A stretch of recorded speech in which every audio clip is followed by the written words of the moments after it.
Okay, so if you're gearing up for the CAPM exam, you know exactly what I'm talking about. Those scenario questions, the ones about stakeholder roles, they can be absolutely brutal.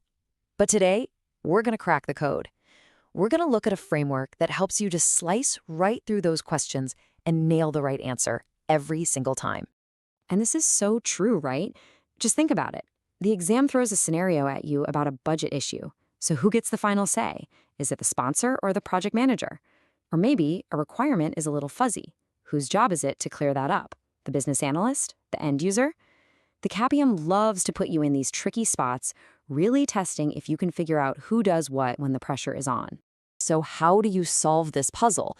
Well, I'll tell you, it is not about memorizing more definitions. It's about having a powerful way of thinking, a mental framework that lets you analyze any stakeholder scenario the exam can dream up. And right now, we're going to walk through a little piece of that framework together.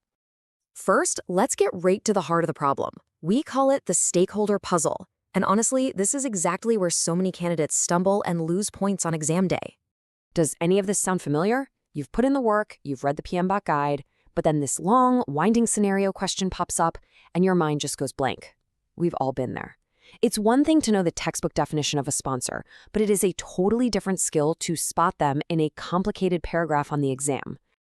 The key really is to stop guessing and start using a system.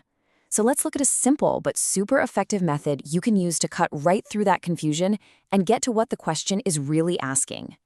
And this right here, this is the big shift in thinking. It's about putting on a new pair of glasses. It's about asking the right questions the moment you read a scenario.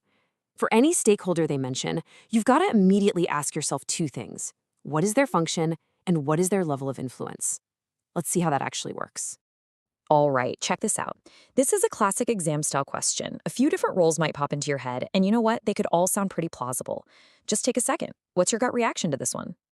Okay, let's break this down with our framework. The project sponsor. What's their function? It's high level, right? Think money, resources, the big strategic go or no-go decisions. Their influence is the ultimate authority. But the business analyst, they're down in the weeds, in the details. Their function is to translate what people need into actual requirements. They're the communicator, the translator, they are the bridge. See? When you look at it that way, the answer becomes crystal clear. It's the business analyst. Now let's add another layer. This is another huge distinction the CAPM exam will absolutely test you on. The difference between internal and external stakeholders. And trust me, this isn't just a trivia question. It changes everything about how you run a project. Okay, here's another one for you. You've got an external vendor and an internal sponsor. Both are obviously critical to the project's success. So what's the play here? How do you handle this? Who gets priority, and what kind of information does each one of them need from you? So here's the basic concept, but what really matters is the so what. Everything, your communication plan, how you engage with people, your risk assessment, it all hinges on whether that stakeholder is inside or outside the company walls. You manage a vendor with a formal contract and scheduled check-ins. You manage your sponsor with status reports and high-level strategic updates. It is a completely different game.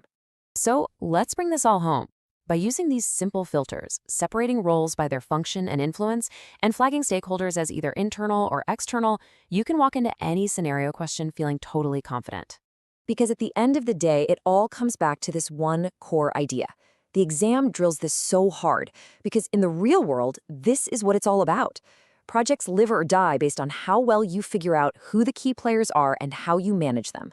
So please, remember, the goal is not to just memorize a longer and longer list of stakeholder titles. That is a trap that's easy to fall into. Instead, it's about training your brain to see the influence hiding behind that title.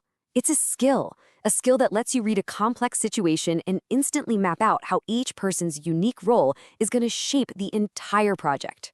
And that's really the bottom line. When you can accurately analyze who's who in a complicated scenario, you're not just guessing anymore.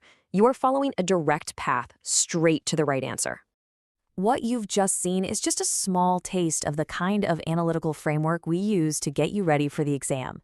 If you're ready to stop feeling confused and start feeling confident on exam day, the whole toolkit is waiting for you inside. I hope this helps you look at these questions in a whole new way. Good luck with your studies.